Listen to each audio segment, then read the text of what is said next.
Here, read this. Woof. Right, so we have reached chapter 4 of The Wind in the Willows and the home of Mr. Badger. Last chapter, we saw Mole and Rat get lost in the wild wood. They had a hairy episode. I suppose all episodes are hairy for them, but this was a particularly hairy one, threatened by weasels and lost in the snow. They couldn't find their way home, but by the lucky accident of Mole's shin, they found a door scraper which led them to the doorway of Mr. Badger. And at the end of the chapter, they were relieved.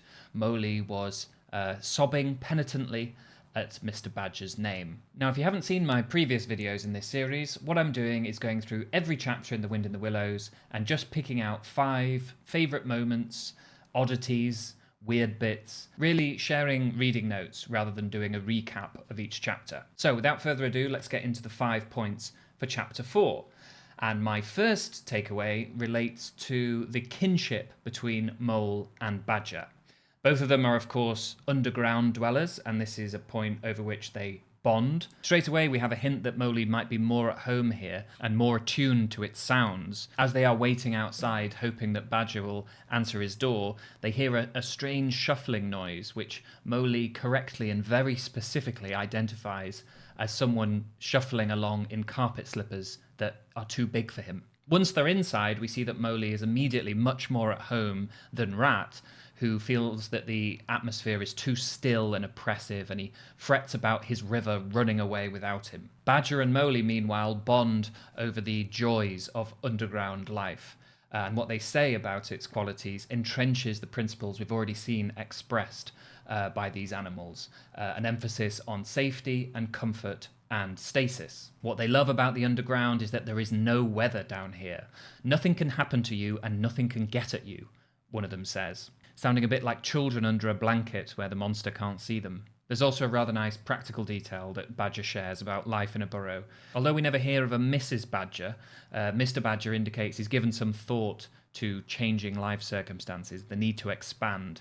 He says you can always dig a new room, or on the other hand, fill a few in. So some amount of change is admissible. And then takeaway number 2 picks up on a point I made last time about the godliness of Mr. Badger.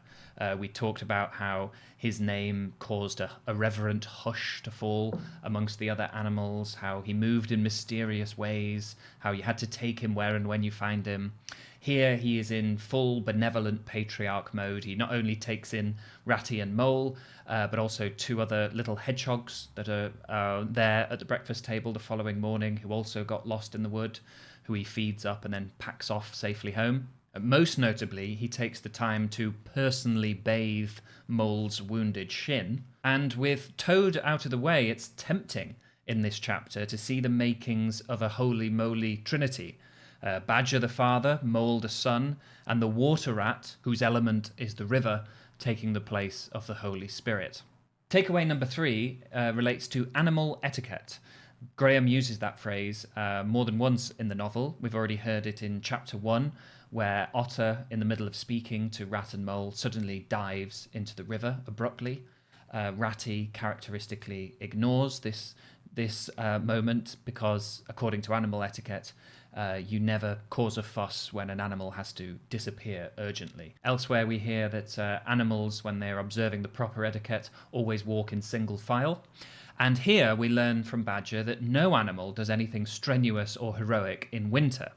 All animals are, after all, weather-bound, so it's ironic that the only animal of the main cast that would actually hibernate is Toad. And what is Toad doing at the moment? He is bombing around the countryside, smashing up motor cars. A major breach of animal etiquette, and also perhaps a breach of nature. And as a quick side note on the subject of etiquette, in this chapter there is a strange moment where Badger prompts the narrator of Willows to express their own opinion. Badger, who doesn't go into society much, says that table matters don't count for anything, prompting the narrator to say, we know, of course, that he was wrong and took too narrow a view, because they do matter very much, though it would take too long to explain why. Characteristically ambivalent, hard not to think that Willows sprang from a father writing stories for his son, so he might have inserted that as a bit of fatherly advice to not emulate Badger too much, but admitting that it would also be too long or too boring to explain why, somewhat undercuts the narrator's view. Takeaway number 4 is my favourite detail from this chapter, perhaps my favourite piece of Willow's lore.